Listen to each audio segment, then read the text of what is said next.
Hello, LinkedIn. Great to see you all with us today on a Friday. Well, depends on where you're watching this from. Afternoon, I guess, if you're in Asia, around mid-morning. If you're in Europe, Middle East, it's also early afternoon. So great to have two great people with me. I'll briefly introduce you, but maybe first let me set a scene because this is a new format that we're doing at Elcott Global.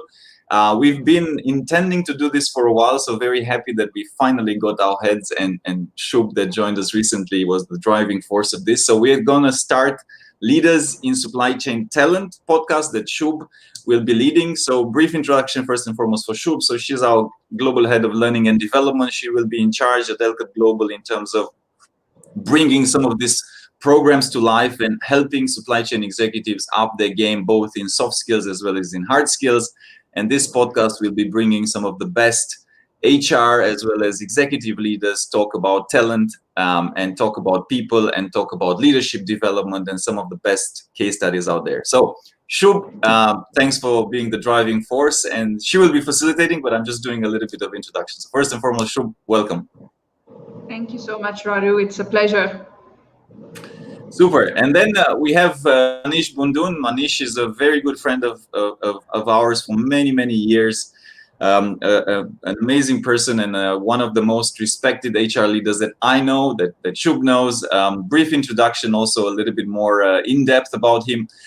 He's a C-suite leader and executive coach. He has 18 years of experience in human resources and organizational development, holder of an MBA, master practitioner in neurolinguistic programming and neurosemantics, and currently the chief human resource executive at Rogers Group. Rogers Group is basically one of the largest conglomerates in Mauritius. Amazing place we would all want to be and travel to when it's possible. They have about 5,500 employees, 13 countries where they operate. They have 7 businesses, including aviation, logistics, fintech, property, and hospitality. Manish is a trained executive coach, certified agility coach, certified facilitator of Lego Serious Play, and he is accredited in various psychometric tools and a regular thought leader on topics such as self-leadership and people management. So it will be a very interesting discussion today. Looking forward to it. Manish, thanks for joining us from Mauritius. Pleasure. My pleasure, Radu and Shub. Thank you for having me. Super. So I'll step. I'll be here because I might have some perspectives also. But I will hand it over to you now, Shub, to lead the discussion. And looking forward to the conversation and the sharing. Absolutely. Thank you so much for that, Radu. And welcome, Manish. And apart from the credentials of Manish, I just want to share that he also is on a personal mission to ignite the spark of transformation in people and also to make this world a better place to work. And that's such a powerful mission to have for somebody who's heading HR at such a senior level and impacting so many people. So congratulations on having such a strong mission, Manish, and we hope that we can inspire all our listeners today through that mission and see how we can help people with their career, help companies in hiring and developing people. So Manish, let me just start by asking you the first question.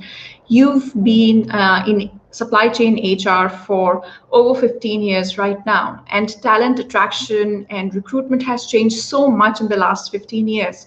What are some of the best practices which Rogers uses to attract top talent? Thank you, Shub, for having me, and thank you for the question. So, to answer the question, what are some of the best practices which Rogers uses to attract talent? We have a track record of growing talent from within. You see, we are a 121 years young company. It was founded in 1899, and we've had to reinvent the company a couple of times.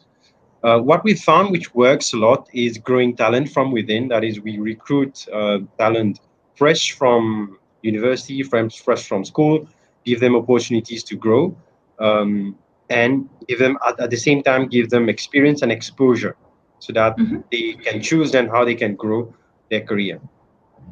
A few other best practices that we've been using and applying over the years. First and foremost, to attract talent, you need to develop a strong employer brand. and an employer brand which is consistent and coherent.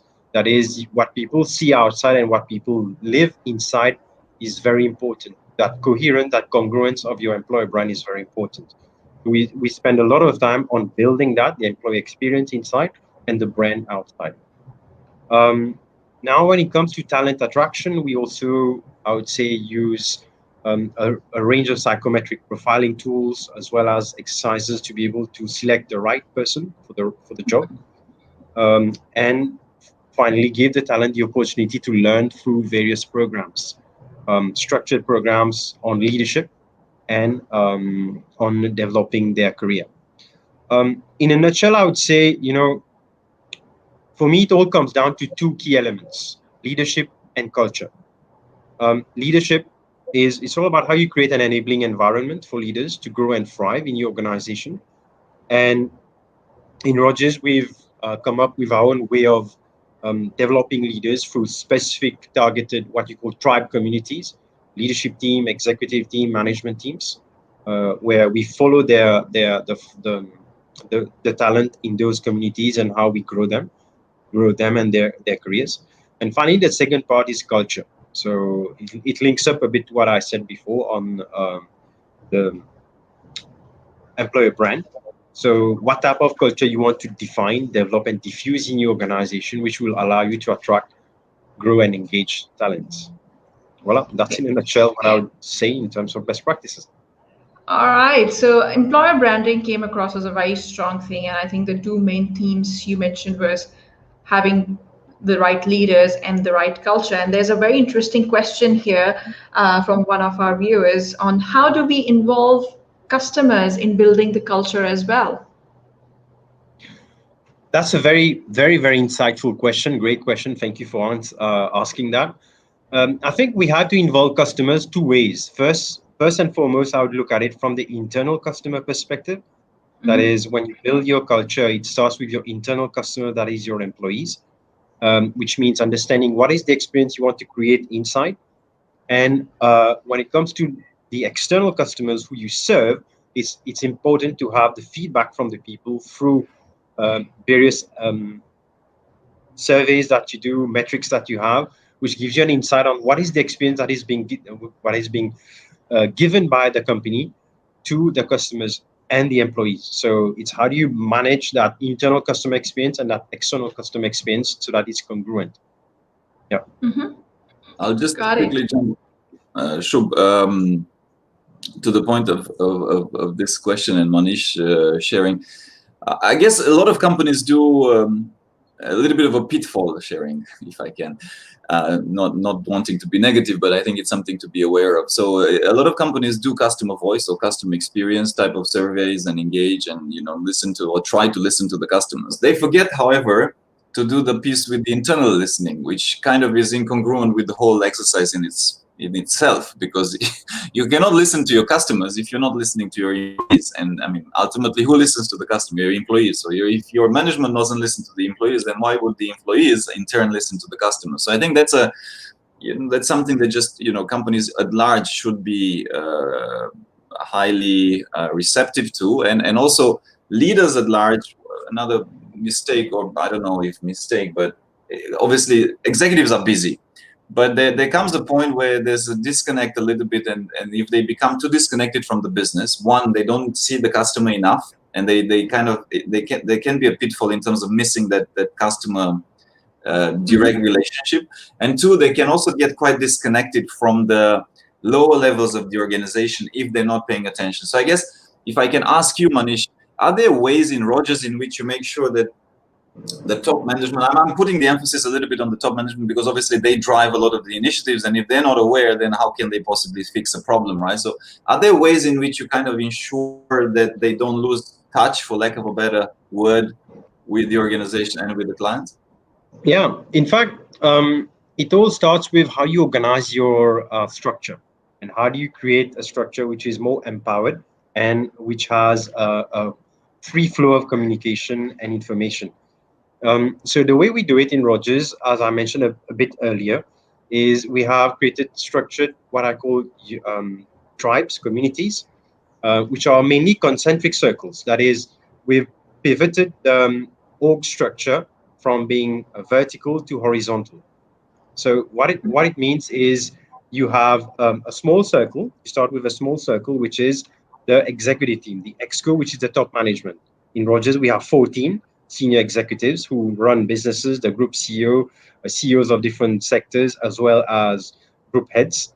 And around those 14, then you have the leadership team. That's the N minus one, what you call the direct reports of those 14. And we have, with that, 125 senior leaders. And around those senior, we have 500 managers. So it's a concentric model where one is inclusive of the other.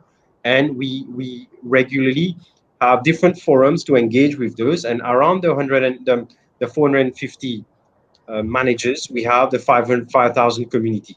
So if you look at it, it's an inclusive model where you can reach out to different communities in a very specific and targeted way, and you ensure communication as well as progression, be it for career, but also for decision making and information flow. That's how we do it. Okay, So, so to make sure that there is that constant flow and empowerment across such a diverse group like Rogers. yeah, and I think one of the things which you mentioned earlier as well was how to make sure when it comes to customers, it's not just the external customers, it's also the communication with all the internal customers and making sure there's congruency. And I think that makes a lot of sense when it comes to building a culture that both external and internal customers come together. And also the fact about the employer branding, where it's not just about the customer experience, it's also about the candidate experience and the employee experience. So when it comes to candidate experience, it's about people who don't get shortlisted for Rogers but still have a great experience, and then build up on the brand from there. So I'm going to now ask Radu a direct question. Radu, coming from executive search and working with so many companies globally, what are some of the things you would advise executive search firms to do when they're partnering with companies to make sure that they are able to attract the top talent? Actually, I don't know if I want to answer that because that's trade secrets, and I don't want. Well, nobody else has generous Radu, and so tidy up. I think you are the biggest secret of the success. So yeah, go Yeah, ahead. they should join Elkut Global, and obviously we would train them very well. Joke aside, I mean, obviously there's very good headhunters out there, and I mean, it's not. I don't necessarily see this as a secret source of headhunting. I think it's a secret source. It's the normal source of any sort of win-win relationship between partners, right? So any company, if you want to work as a partner with them, you need to understand very well what do they want. It needs to be aligned on the principle of a win-win. You need to be, obviously, if you're a headhunter, be very well aligned with whoever gives you the mandate to search, which is HR is one, is always a key influencer stakeholder. At the same time, equally important is the hiring manager, right? And understanding and also making sure, and a lot of times this is a complicated situation, making sure that the different stakeholders within the hiring manager, the other stakeholders of the teams are aligned, because sometimes the bigger the organization, and Rogers is a big organization in itself, they can be very conflicting sometimes interests, and that needs to be upfront highlighted. And yeah, so I think that's where it starts, and it also should fundamentally be based on the relationship of trust and openness, right? So I mean, if there's things, yesterday I had a conversation with the company, and the CEO was saying, "Look, I'm looking to hire this position," and then the two people under the position, and I said, "Look, but are you sure it makes sense? Because in my mind, you might want to hire first and he wanted to do it all at once. I said, "Yeah, but maybe you want to hire first the head of that team, and then involve the head into hiring the other two." So I think it's a matter of sharing openly whether or not it helps. I mean, maybe it's on the short run it doesn't help the business that you're doing directly, but I think giving the right advice, the open advice, and also being upfront sometimes, because certain things make sense, certain things may not make sense, is important. And thirdly, I think if you want to add value as a consultant, headhunter, whatever it may be, you really should know well what you have to have a very good pulse on the industry that you're in, and the added value that a good headhunter brings to a company is that obviously that person would speak on a day-to-day basis with a lot of people from the industry, and they should, it doesn't always happen, but they should know better than the executives, which are obviously busy with running a business, what's going on, right? And then they should come from a perspective of, look, these are some of the things that are happening, competition A, B, C, maybe they're restructuring, add a level of information that the executives may not have access to just because they lack the time that the headhunter, which is good and specialized, has in terms of engaging with people in the community. So Yeah. this And that's very powerful. Like as a headhunter, your main competency is knowing what the market has and what's happening in recruitment. And Manish, I want to throw this question to you as a client, as an employer. What do you expect from your executive search partners to help you with attracting the top talent? For me, one word, which you mentioned in the initial question, and also Radu mentioned afterwards, is partner. Is how do you partner with your client? And by partnering, I mean, how do you listen to what are the concerns, what are the elements, what are the issues they have, what are the objectives, so you get a better understanding. And from listening, you can also ask questions to help them clarify, by asking questions to clarify assumptions, asking questions also to help act as a sounding board. Sometimes, as Raju mentioned, you might take a decision to hire, for example, two positions, but indeed it might be worthwhile to hold on for the second, hire the first position, get the manager who can then be involved in hiring his his immediate reportee then. So those kind of elements in terms of partnering for me is really about listening, asking questions, being available to share insights as well. Insights not only from an external perspective, an industry perspective, but also sometimes challenging your own perspectives. Yeah, and it just reminds me of a story which is coming to my mind from my headhunting days, when I was working with this aviation company, and they were looking for this mid-level finance person, and I set my first shortlist, didn't hear back from the person, and I followed up a couple of times, and then towards the end of it, I knew I had the best candidates they could find for that role. I pretty much put my reputation on stake, and I said, you know what, forget all the five candidates. Just speak to these two people. And if you don't like them, I'm not going to trouble you again. And they spoke to both the people, loved both of them, and they ended up becoming one of my biggest clients because there was this sense of urgency which I had to help them with the business they had, and we worked together till the end of my headhunting days. So I think it sort of summarizes the whole, what you guys have mentioned: understanding their problem, being the sounding board, sometimes even putting yourself at stake to be able to serve them in the best way possible. So now let's shift perspectives a bit, because I'm sure there's some viewers here who want to progress in their career, who want to be hired for best employers. I would love to know from your perspective, what can senior executives and leaders do to get hired at that top level in supply chain? So Manish, why don't you start with what you think? Okay, thank you, Shub. So, what can senior leaders and executives do to get hired? Um, I would say there are three things for me. One is a strong business acumen, is they have to strengthen their business acumen. Second, at a high level, you're expected to have more human, what you call the people skills. So developing those key skills when it comes to leading people and leading teams. And third, one element which is very often underestimated is how you need to develop your network. So let's start with the third one, actually. So developing your network, and then we work to the others. For me, that's the most important one because it's underestimated. So, in a sense, a way we can say it is your network is your net worth. And as a senior executive, how you're able to develop that network within the industry, across geographies, or with other companies or the industries helps.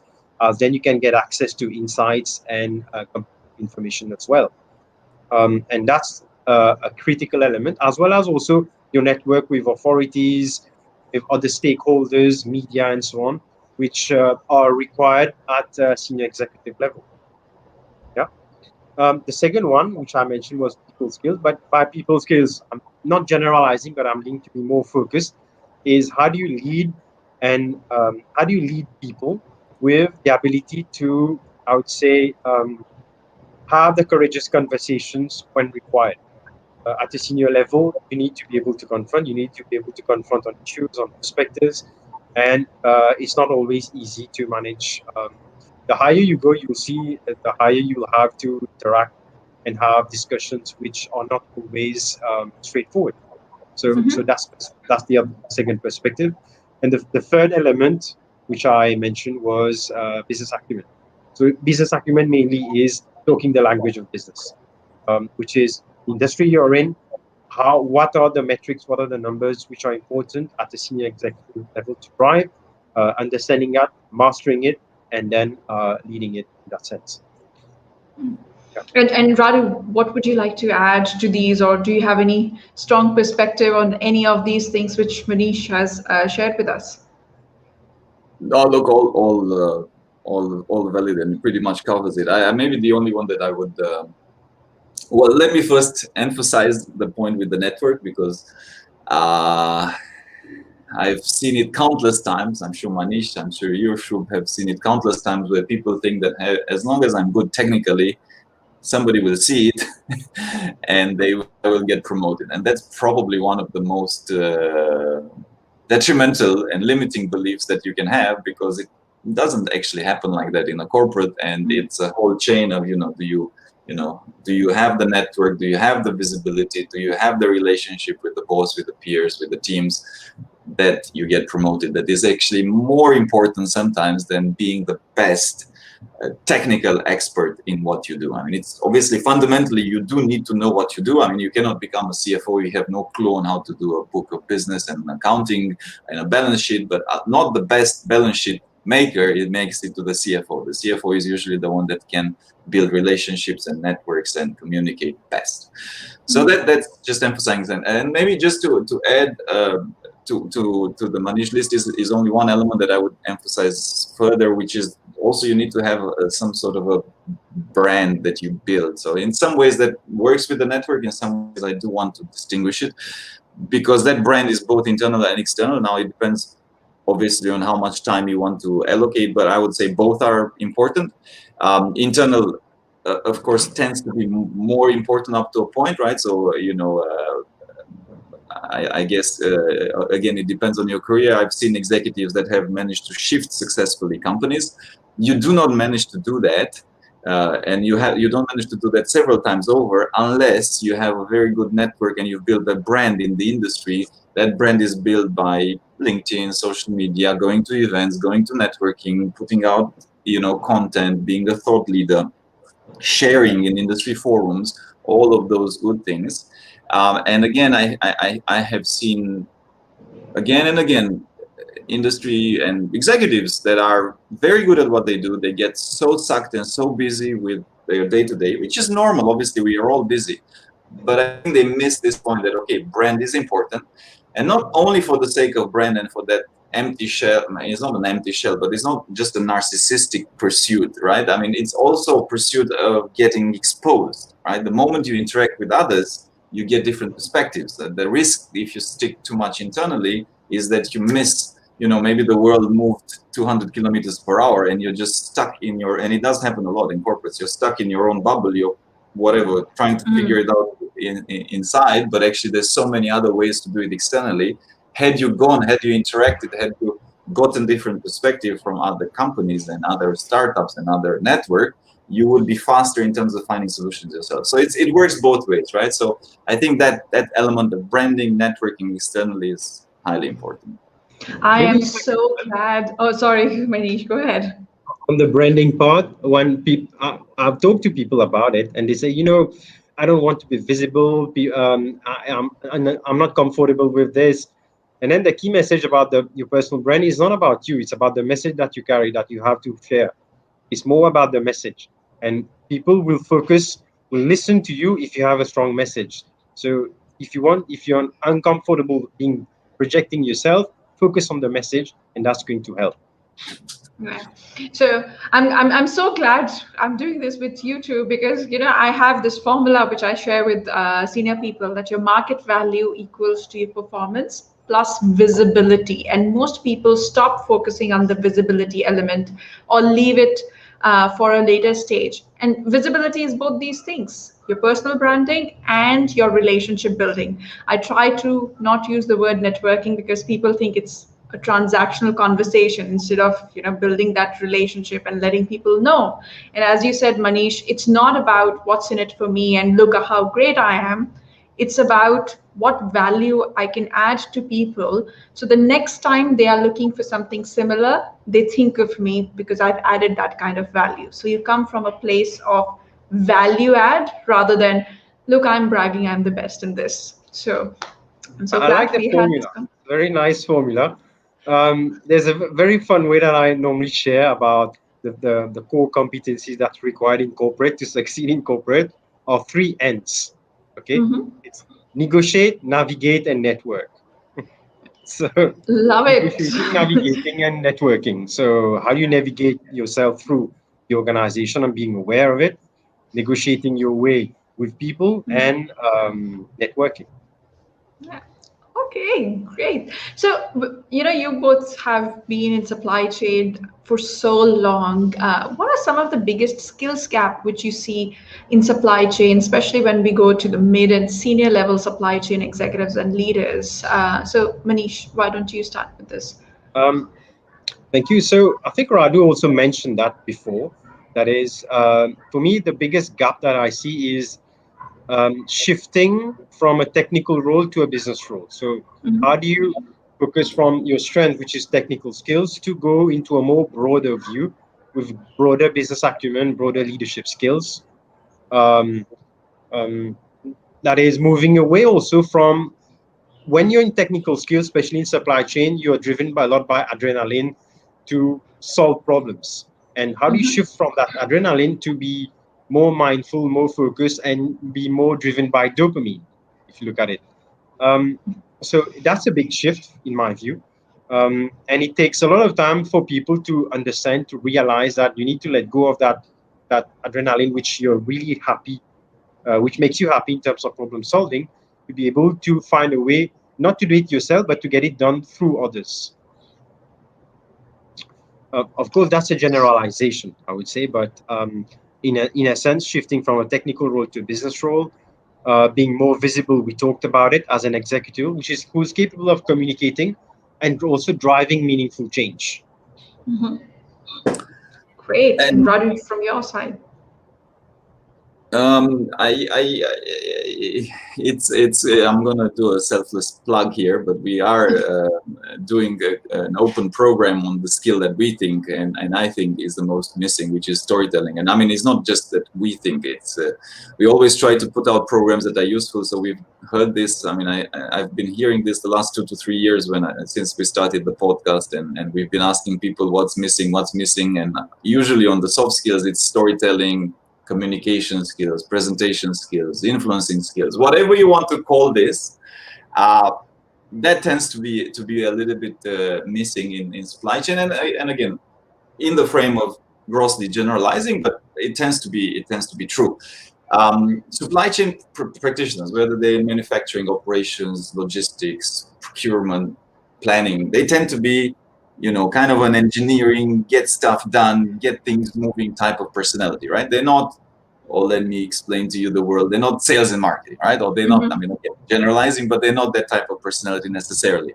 So a lot of times they struggle with, so one is to communicate in a way that others understand.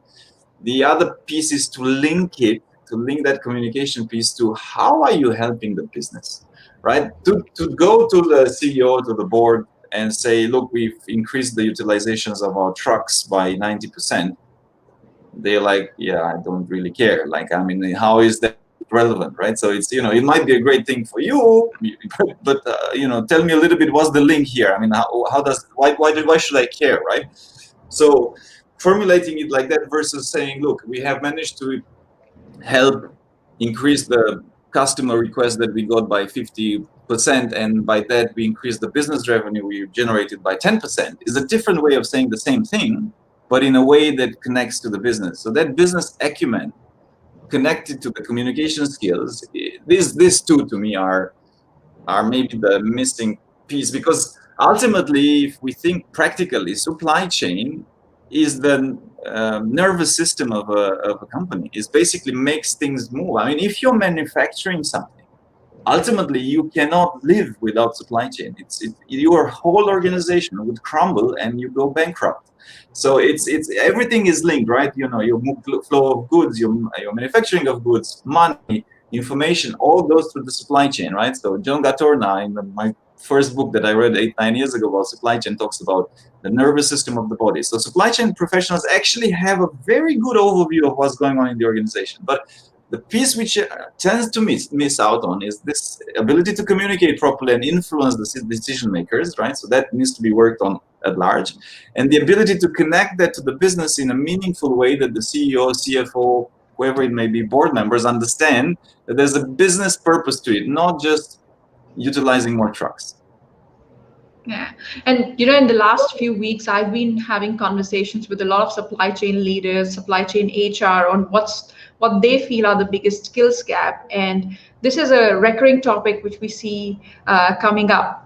Number one underlying theme is continuous learning to upskill themselves based on what's happening, and the others would be communication in a way that you start partnering with the business rather than be just a back end function, and you don't position yourself as the mission critical function which you really are. So I'm glad that both of you touched on that topic before, and I'm going to put in the plug-in again, and that's why we've decided to launch Alcott Global training with the storytelling workshop, which I think is such a critical skill for anybody, whether you're selling it internally to your business, or you're looking for another role, or you're speaking to customers.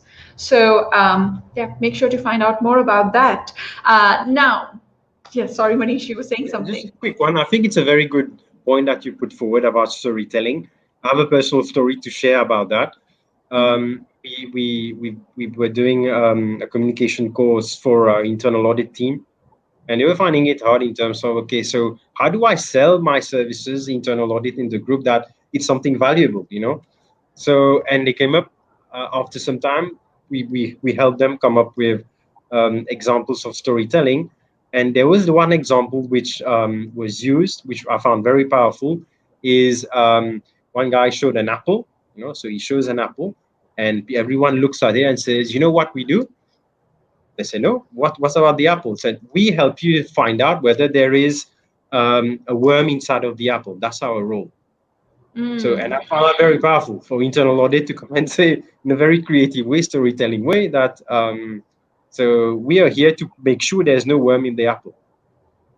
That's a very, very, very creative way, and it's memorable. That's the purpose of stories, to make you memorable even years after the conversation. So thank you for sharing that, Manish.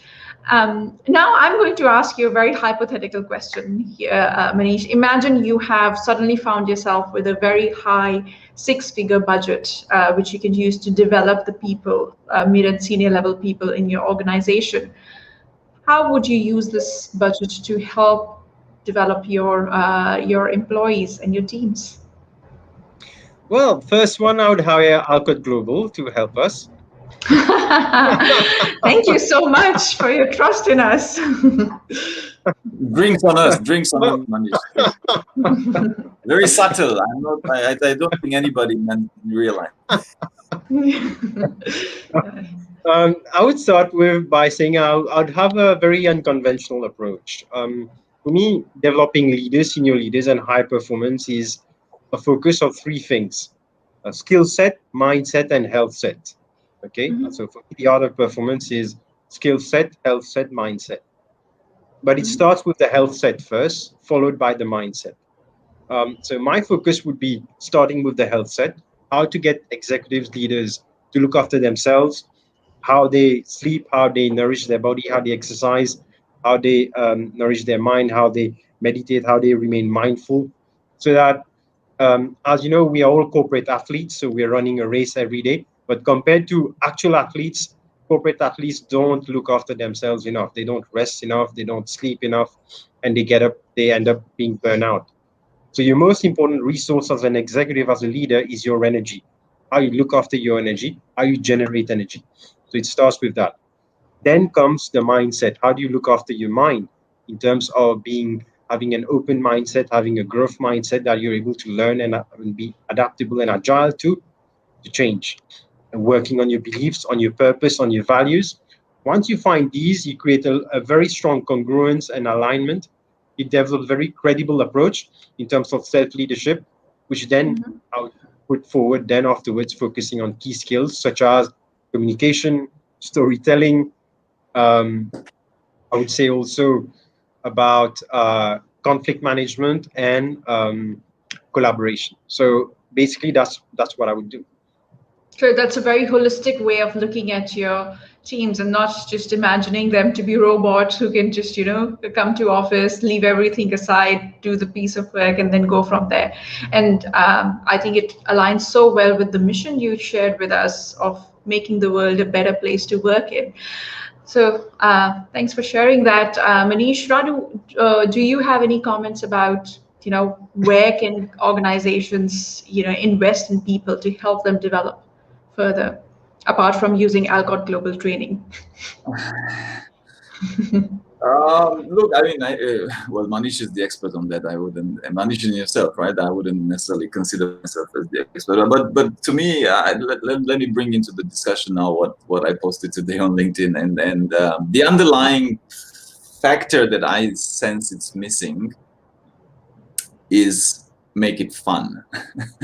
I sense that more and more companies are becoming way too serious. And, I mean, okay, we're not here to discuss idealistic situations. And I mean, there is a reality of why that is happening. Obviously, there's circumstances. Obviously, there's executives that can't just say anything that they want. Obviously, even making a joke sometimes can pass as completely inappropriate, or you can get sued.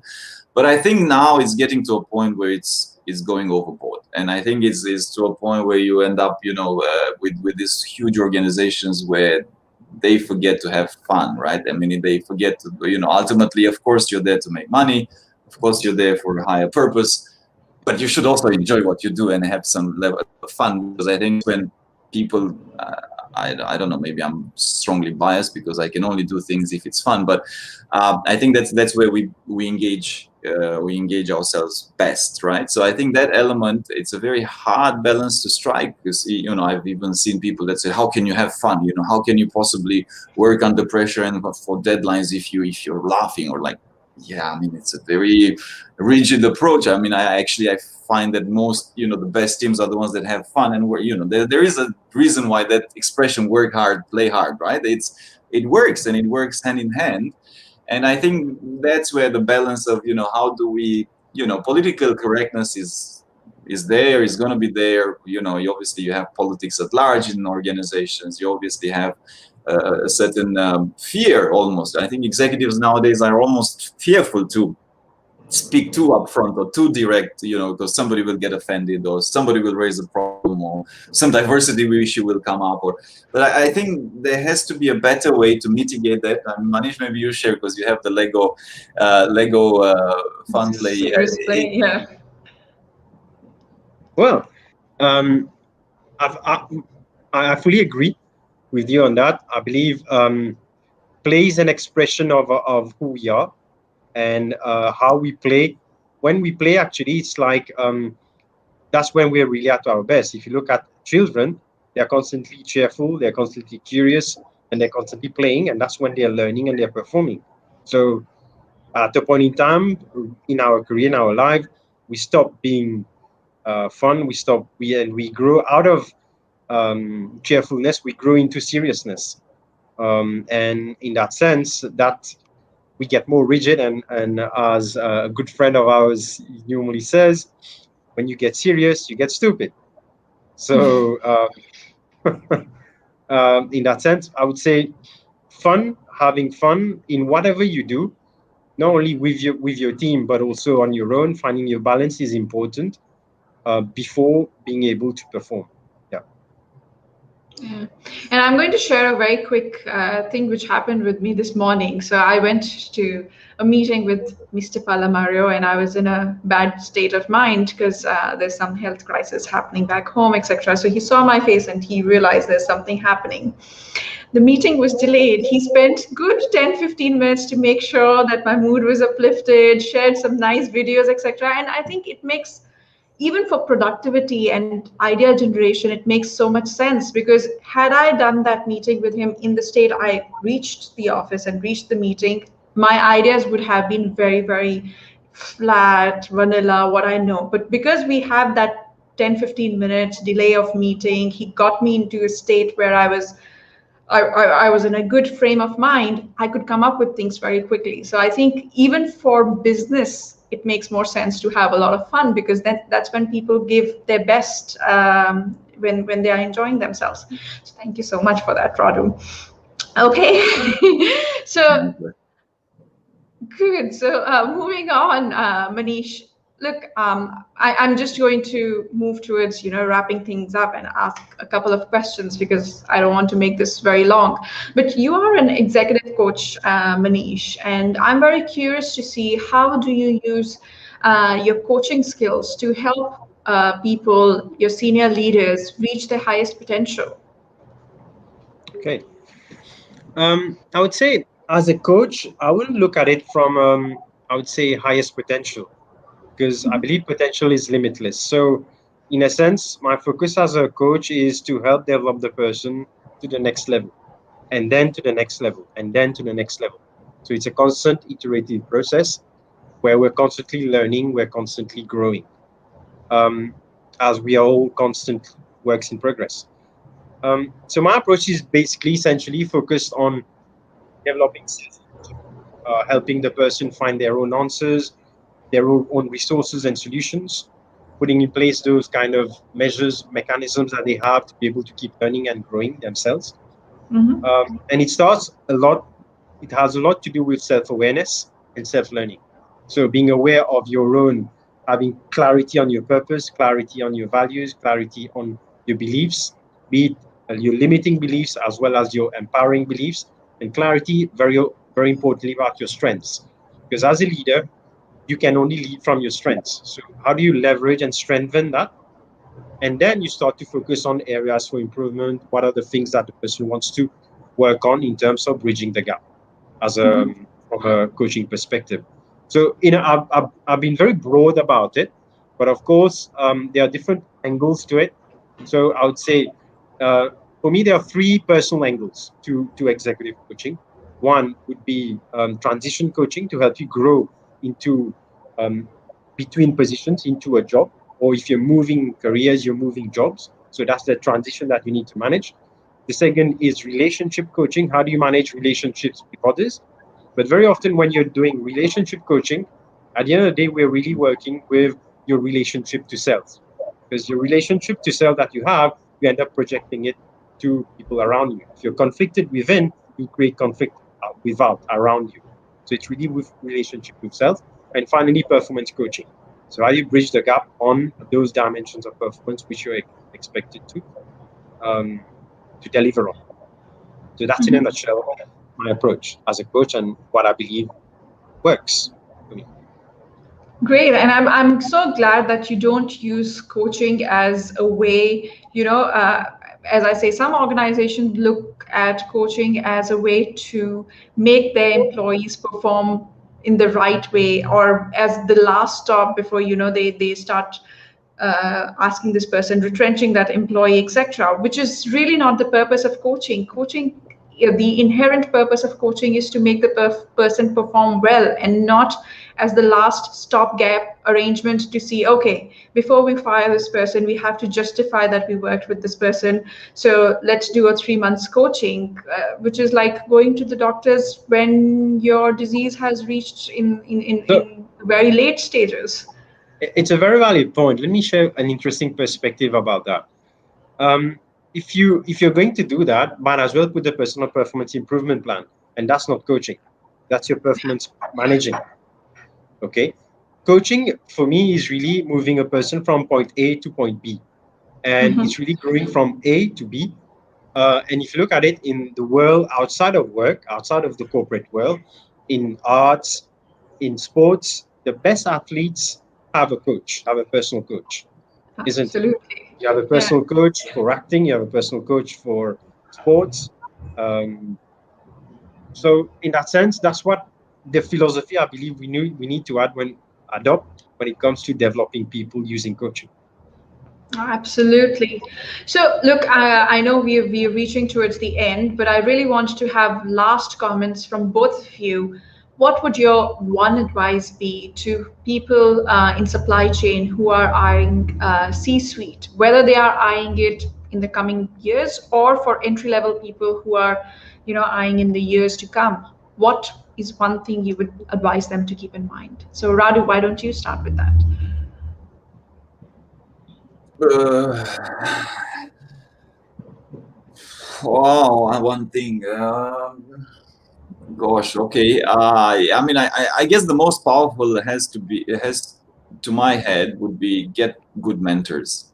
Mm-hmm. To me, it's different than an executive coach. I think a mentor is somebody that has done it already and knows the pitfalls, knows what works, knows shortcuts, knows to give good guidance. So my advice would be try to get a few, not just one, a few mentors. Because some might be good for giving you the advice to make it to board, make it to CEO, whatever you want to become, make it to chief supply chain officer. Some might be better at, giving you slightly different and, advice in terms of how do you build partnerships with the ecosystems of government, or I don't know, right? So there's different, you can have several mentors.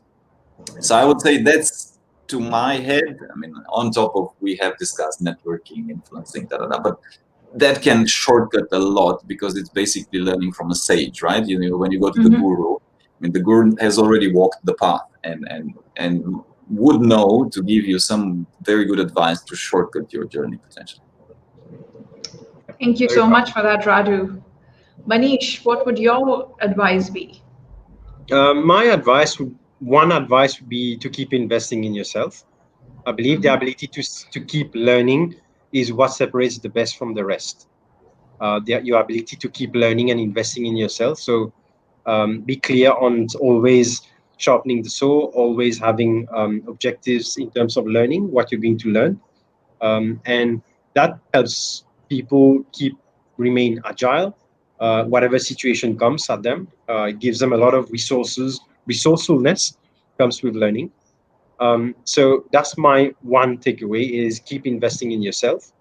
Um, because in a sense, what I would say related to that would be stay curious, stay hungry.